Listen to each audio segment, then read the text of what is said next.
Hello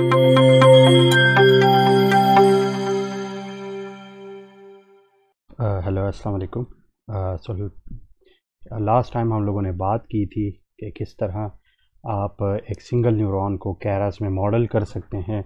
उसकी हम लोगों ने प्रैक्टिकली भी कैरस के थ्रू हम लोगों ने देखा था कि किस तरह आप एक फ्रेमवर्क के थ्रू उसको मॉडल करके इनपुट दे के आउटपुट उससे ले सकते हैं। अब मुख्तलिफ़ कॉम्प्लेक्स सिनेरियोज़ में आपके पास सिंगल न्यूरॉन जो होता है वो काम नहीं करता। आप कि कॉम्प्लेक्सिटीज़ इंक्रीज़ होती रहती हैं, डाटा टाइप कॉम्प्लेक्स होता रहता है। तो ये सारे न्यूरॉन्स जो आर्टिफिशियल न्यूरल नेटवर्क्स हैं, ये जो न्यूरॉन्स होते हैं, ये आपके पास कंबाइन होके एक नेटवर्क बनाते हैं जिसे बेसिकली आर्टिफिशियल न्यूरल नेटवर्क कहते हैं। ठीक है जी। सो आपके पास इनपुट होती है, आउटपुट होती है, और उसके दरमियान में एक ब्लैक बॉक्स होता है जिसमें डिफरेंट न्यूरॉन्स आपके पड़े होते हैं। तो लेट्स सपोज आपके पास यहाँ पे एक ब्लैक बॉक्स है।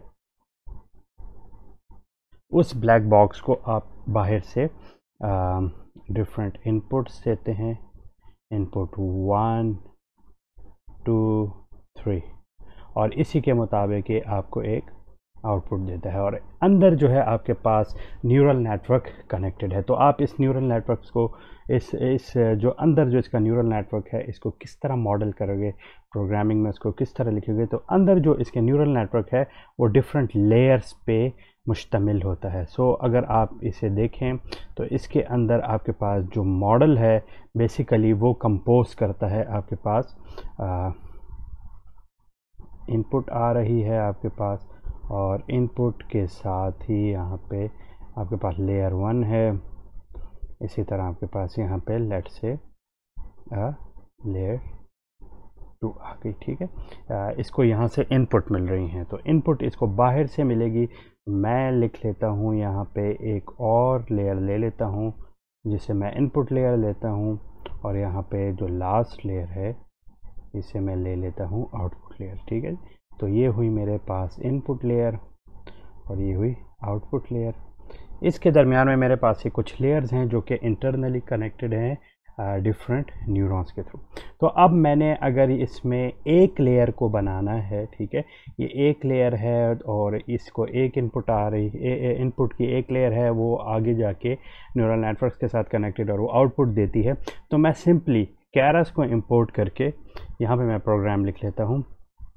इंपोर्ट उसी तरह आप करेंगे कैरस को टेंसर फ्लो से, लेयर्स को भी उसी तरह इंपोर्ट करेंगे। तो मॉडल जब मैं यहाँ पे बनाता हूँ, ठीक है जी, तो मॉडल आपके पास जो होगा तो कैरस डॉट सिक्वेंशियल मॉडल ही होगा। ठीक है, क्योंकि ये देखें आप यहाँ पे देख सकते हैं कि ये सिक्वेंशली यहाँ पे फर्स्ट, फिर सेकंड, फिर थर्ड, फिर फोर्थ सिक्वेंशली एक दूसरे के साथ कनेक्टेड है, इसलिए इसे सिक्वेंशियल कहा जाता है। और फिर उसके बाद आपके पास डिफरेंट लेयर्स यहाँ पे कनेक्टेड हैं जो कि डेंस लेयर हैं। अब डेंस लेयर का क्या मतलब है, ये जो लेयर्स हैं जो मैंने वहाँ पे, अब मैं थोड़ी देर में आपको बताता हूँ कि डेंस का क्या मतलब है।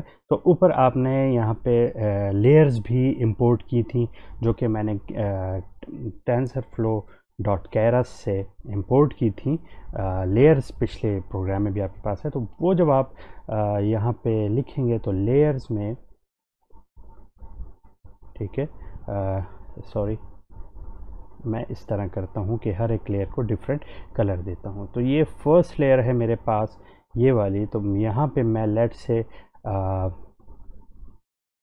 न्यूरॉन लेता हूँ 1 और 2, ठीक है, ये 2 ले रहा हूँ।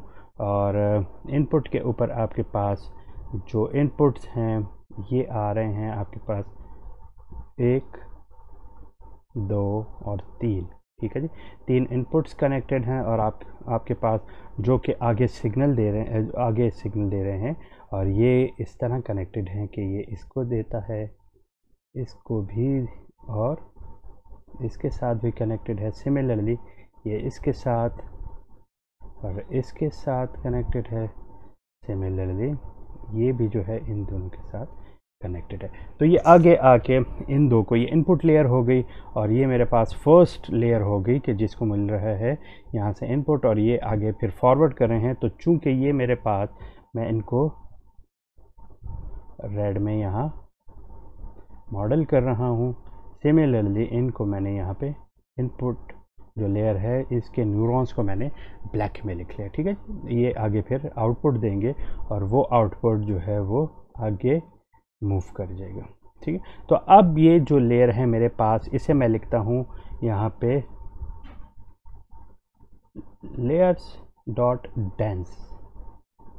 ठीक है, अब इस डेंस का क्या मतलब है? डेंस का मतलब है ये एक ऐसे न्यूरॉन्स हैं जो कि अपने पिछले और अगले जितने भी इसके साथ और न्यूरॉन्स आ रहे हैं, इनपुट के साथ जितने भी इसके न्यूरॉन्स हैं और इसके आउटपुट के साथ, मतलब इसके नेक्स्ट लेयर में जितने भी न्यूरॉन्स हैं उनके सब के साथ ये कनेक्टेड हैं, इसलिए इसे डेंस कहा जाता है। ये डेंसली पॉपुलेटेड होते हैं, डेंसली एक दूसरे के साथ कनेक्टेड होते हैं। आप यहाँ पे देख सकते हैं ये आप इसमें सबके साथ, ये तीनों इनपुट के न्यूरॉन्स जो हैं ये इस फर्स्ट लेयर की, ये जो इसकी लेयर है इसके सारे न्यूरॉन्स के साथ कनेक्टेड हैं। तो अब यहाँ पे यूनिट्स कितने हैं आप देख सकते हैं, आपके पास यहाँ पे 2 यूनिट्स हैं, यूनिट्स आपके पास 2 हैं। और इसी तरह एक और चीज़ है यहाँ पे जिसे इनपुट शेप कहा जाता है।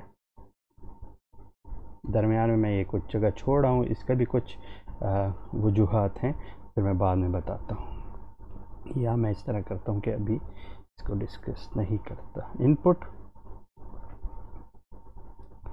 अंडरस्कोर शेप, और ये शेप जो है इनपुट शेप मेरे पास 3 है, इनपुट पे मेरे पास 3 न्यूरॉन्स है। सो ये मेरे पास आ गई फर्स्ट लेयर। अब अगर मैं इसे डायरेक्टली इससे 2 आउटपुट लेना चाहता हूँ तो सिंपली मैं इसे यहाँ पे लाके क्लोज कर दूंगा। ठीक है, स्क्वायर ब्रैकेट को लगा के इसे ख़त्म कर दूंगा। लेकिन चूंकि इससे आगे मैंने दूसरी भी लेयर ले रहा हूँ, ये मेरे पास लेयर 1, ये मेरे पास लेयर 2 हो गई, तो इसलिए मैं यहाँ पे कॉमा लगा लेता हूँ और कॉमा के बाद यहाँ पे आके दूसरी लेयर ले लेता हूँ। और दूसरी लेयर में लेट से मैंने 2 और न्यूरॉन्स कनेक्ट कर दिए और इनको मैं ब्लू से यहाँ पे मॉडल कर रहा हूँ। ठीक है जी, आप इसमें जितने चाहें आप न्यूरॉन्स लगा सकते हैं यहाँ पे, और सिर्फ उसको नंबर ऑफ़ यूनिट्स में नीचे पे डिफाइन करना होगा। सो यहाँ पे जब ये 2 न्यूरॉन्स लगे तो पिछले आने वाले न्यूरॉन्स अगेन डेंस हैं, तो ये इन सब के साथ कनेक्ट होंगे। सिमिलरली यहाँ पे और यहाँ पे। ठीक है, तो ये मेरे पास लेयर 3, और लेयर 3 को मैंने चूँकि लिखा है इससे, तो लेयर्स डॉट डेंस, और इसमें मेरे पास यूनिट्स कितने हैं? अगेन मेरे पास 2 यूनिट्स हैं, तो मैंने इसको 2 यूनिट्स का यहाँ पे लिख दिया। ठीक है, अब लास्ट जो लेयर है लेट से मेरे पास यहाँ पे है। अब मैं यहाँ पे अगर कुछ नहीं लेना चाहता तो इसे मैं आउटपुट लेयर कह दूंगा, लेकिन अगर मैं इसे लास्ट में भी किसी न्यूरॉन को रखना चाहता हूँ तो लेट से मैं यहाँ पे एक न्यूरॉन ले लेता हूँ और उसके साथ मैं इनको कनेक्ट कर देता हूँ। ठीक है, और इसके साथ ही मेरे पास यहाँ पे आउटपुट आ जाती है। सो इसे मैंने चूंकि ग्रीन में यहाँ पे लिखा तो लेयर्स डॉट डेंस, और चूंकि यहाँ पे यूनिट्स मेरे पास एक ही है तो मैं इसे सिंपली यहाँ पे क्लोज कर दूंगा और यहीं पे मैं इसे भी लिख के क्लोज कर दूंगा। तो ये मेरे पास एक डेंसली पॉपुलेटेड लेयर्स आ गई। इसमें से ये मेरे पास इनपुट लेयर है या आउटपुट लेयर है, सॉरी ये मेरे पास यहाँ पे ये आउटपुट लेयर है, जबकि ये 2 लेयर्स जो मेरे पास मॉडल हो रही हैं रेड में और ब्लू में, इनको मैं कहता हूँ हिडन लेयर्स। ठीक है, ये हिडन लेयर्स है मेरे पास। अब यहाँ पे क्या प्रोसेस हो रहा है, जैसे मैंने आपको पिछली दफ़ा बताया था, यहाँ पे भी एडिशन हो रही है, यहाँ पे भी एडिशन हो रही है, और एट दी एंड यहाँ पे भी एडिशन होकर आपके पास आ रहा है। तो आप मुख्तलिफ अब नंबर्स को यहाँ पे ऐड करके और आउटपुट ले सकते हैं। सिमिलरली इसके रिस्पेक्टिव यहाँ पे वेट्स होंगे। ठीक है जी, इसके डिफरेंट वेट्स होंगे, यहाँ के भी इन सारे कनेक्शंस के अपने अपने वेट्स होंगे जो कि यहाँ पे आपको दे दिए गए हैं। अब इनके मुताबिक ही मैंने एक कलर स्कीम भी यहाँ पे यूज़ की है और आपके पास यहाँ पे आंसर आ जाता है। अब यहाँ पे ये जो मॉडल है, ये सारा मॉडल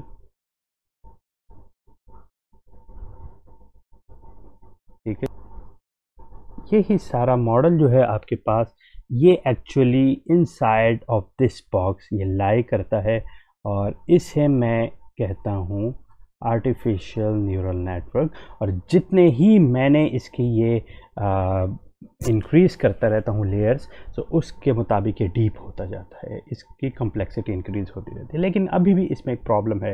वो प्रॉब्लम क्या है? वो ये प्रॉब्लम है कि जैसे मैंने लास्ट टाइम देखा था कि आपके पास ये हर एक न्यूरॉन जो है ये बेसिकली आपके पास किस तरह आउटपुट को मॉडल करता है, ये करता है y is equal to WX+B।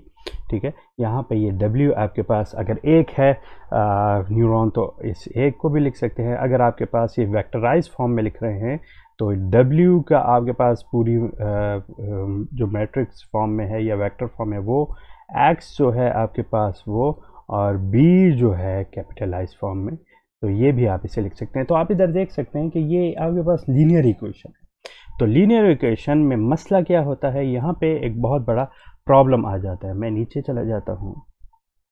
Linear equations में एक बहुत बड़ा प्रॉब्लम आ जाता है और वो ये है कि अगर आपने लेट से क्लासिफिकेशन करनी है, क्लासिफिकेशन किसे कहते हैं? क्लासिफिकेशन कहते हैं कि आपने देखना है कि कोई चीज़ अगर आपके पास एक आपने एक ऐसा मॉडल बनाया है कि जो क्लासिफाई करे कि एक ऑब्जेक्ट जो है या एक लिविंग थिंग जो है वो कैट है, बिल्ली है या नहीं है, तो उन दोनों को इसमें ये बाइनरी क्लासिफिकेशन है, या ये ट्रू होगा या फॉल्स होगा, या कैट है या नहीं है। तो उसमें जब ये क्लासिफिकेशन करेगा और आपके पास डिफरेंट जो टर्म्स हैं, लेट से अगर इस तरह है और जो आपके पास नहीं है वो यहाँ पे कहीं पे प्लेस्ड हो चुके हैं, ठीक है जी। तो इनको तो ये मॉडल, अगर इनको आप डिस्क्रिमिनेट करें तो इनको तो ये मॉडल बहुत आसानी के साथ इस तरह, सॉरी अगेन मैं इसे इरेज कर देता हूँ, डिस्क्रिमिनेशन अगर इनके दरमियान करें तो बहुत आसानी से इनको डिस्क्रिमिनेट कर सकता है। ये एक सिंपल लीनियर लाइन है। बट अगर आपके पास इशू कुछ इस तरह हो जाए कि यहाँ पे भी आपके पास कोई ऑब्जेक्ट्स आना शुरू हो जाए, इस तरह का कोई सिनेरियो आ जाए, तो अब जैसे ही आप इस लाइन को यहाँ पे करेंगे तो आपके पास कुछ ऐसे भी ऑब्जेक्ट्स आ जाएंगे जो कि फॉल्स कैटेगरी में लाई करेंगे। तो इसके लिए ज़रूरी है कि आपके पास एक ऐसा डिसीजन बाउंड्री हो जो कि इन सब को यहाँ पे मॉडल कर सके, ठीक है जी। इस तरह की एक बाउंड्री आपके पास होनी चाहिए जो कि आपको बताए कि यहाँ पे ये जो है ये नॉट कैट और ये कैट है, तो ये आपको बता सके, इन दोनों के डिस्क्रिमिनेट कर सके। तो ये जो मेरे पास डिसीजन लाइन है ये मेरे पास अब यहाँ पे जो कहलाती है इसे नॉन लीनियर कहा जाता है। और ये नॉन लीनियरिटी, ये y is equal to WX+B इस नॉन लीनियरिटी को मॉडल नहीं कर सकती। तो इसलिए यहाँ पे मेरे पास डिफरेंट एक्टिवेशन फंक्शंस भी ज़रूरत उनकी हो जाती है कि मैं आर्टिफिशियल न्यूरल नेटवर्क्स में एक्टिवेशन फंक्शंस को लिखूँ। तो एक्टिवेशन फंक्शंस क्या होते हैं? एक्टिवेशन फंक्शन मेरे पास ऐसे कुछ फंक्शंस होते हैं जो कि आर्टिफिशियल न्यूरल नेटवर्क्स या डीप लर्निंग जो डीप न्यूरल नेटवर्क्स हैं उनकी फंक्शनैलिटी को लीनियर से नॉन लीनियर की तरफ ले जाते हैं। अब आप ना सिर्फ लीनियर बल्कि नॉन लीनियर को भी मॉडल कर सकते हैं। तो एक बहुत ही इम्पॉर्टेंट एक्टिवेशन फंक्शन जिसे मैं इधर यूज़ करूँगा उसे कहा जाता है रेक्टिफाइड, नीचे ही आ जाते हैं एक्टिवेशन फंक्शंस।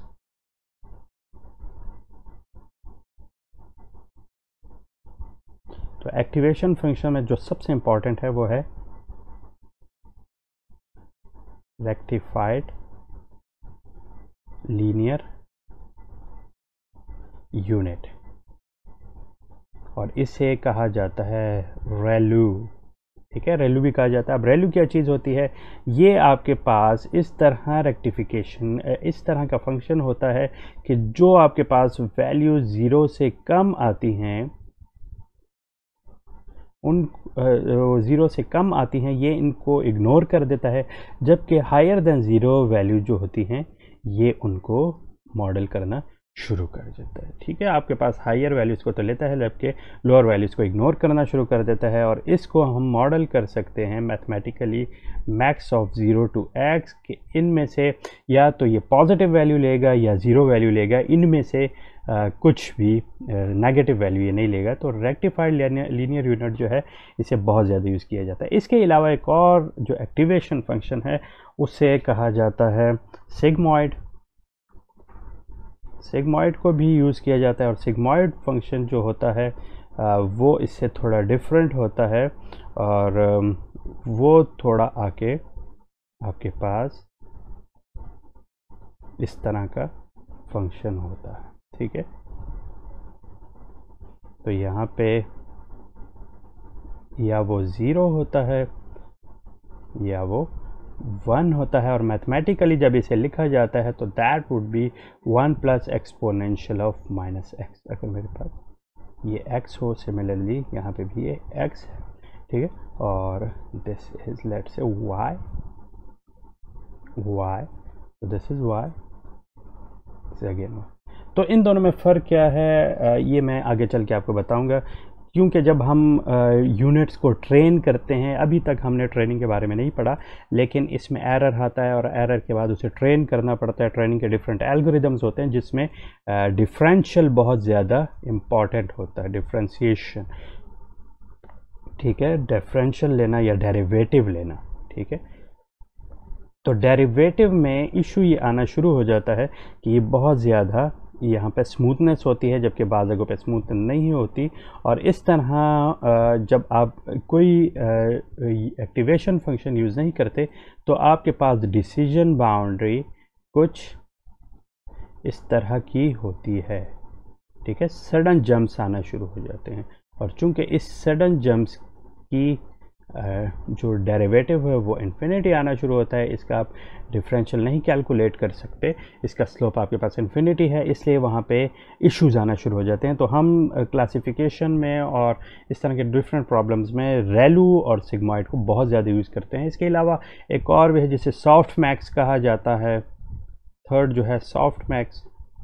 तो इनकी जहाँ जहाँ ज़रूरत आएगी मैं आपको साथ साथ बताता रहूँगा कि आपके पास रेलू और सिग्मॉइड अब हम बहुत ज़्यादा यूज़ करेंगे, तो हम देखेंगे कि इसे हम क्लासिफिकेशन प्रॉब्लम्स में किस तरह यूज़ करते हैं। ठीक है जी, तो अब अगर आपने इनको यूज़ करना है यहाँ पे, तो सिंपली ये यहाँ पे एडिशन करके साथ में एक्टिवेशन फंक्शन को भी लिख लेते हैं। ठीक है जी, यहाँ पे ना सिर्फ ये लिखते हैं बल्कि एक्टिवेशन फंक्शन भी यहाँ पे यूज़ हो जाते हैं और एंड में नहीं होते। ठीक है, तो एक्टिवेशन फंक्शन लगाने के लिए यूनिट्स के बाद यहाँ पे, ठीक है, औरों के साथ मैं बहुत इजीली लगा सकता हूँ। अब यहाँ पे लेट से मैं सारे this is the last unit, इसमें एग्जाम नहीं लगेगा। इन औरों के साथ मैं इस तरह कर रहा हूँ कि एक्टिवेशन फंक्शन लगा रहा हूँ, तो यहाँ पे मैं इसके साथ जो एक्टिवेशन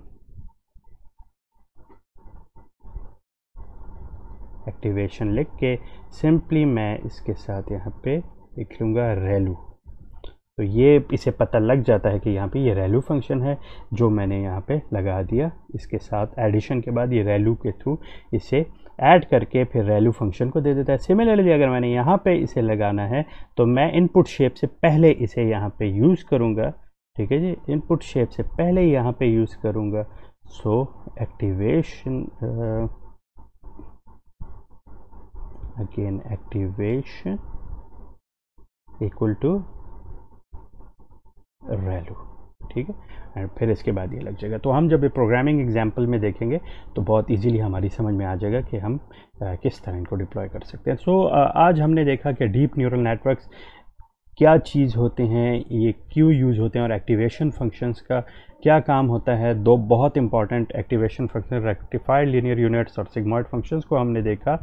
नेक्स्ट क्लास में हम देखेंगे कि इनको कैरस जैसे फ्रेमवर्क में किस तरह डिप्लॉय किया जाता है और किस तरह डिफरेंट फंक्शनैलिटीज़ को मॉडल करता है। ठीक है जी, आप इन चीज़ों को ध्यान से देख लीजिएगा। कैगल में और इस तरह के डिफरेंट आपके पास जो कोर्सेज़ हैं उसमें भी इन चीज़ों को डिस्कस किया गया है, तो रिसोर्सेज भी मैं साथ साथ आपको बताता रहूँगा। तो फिर हम नेक्स्ट टाइम इसको डिस्कस करेंगे प्रोग्रामिंग के इन्वायरमेंट में। So till then, thank you so much and I will see you in the next class. Thank you.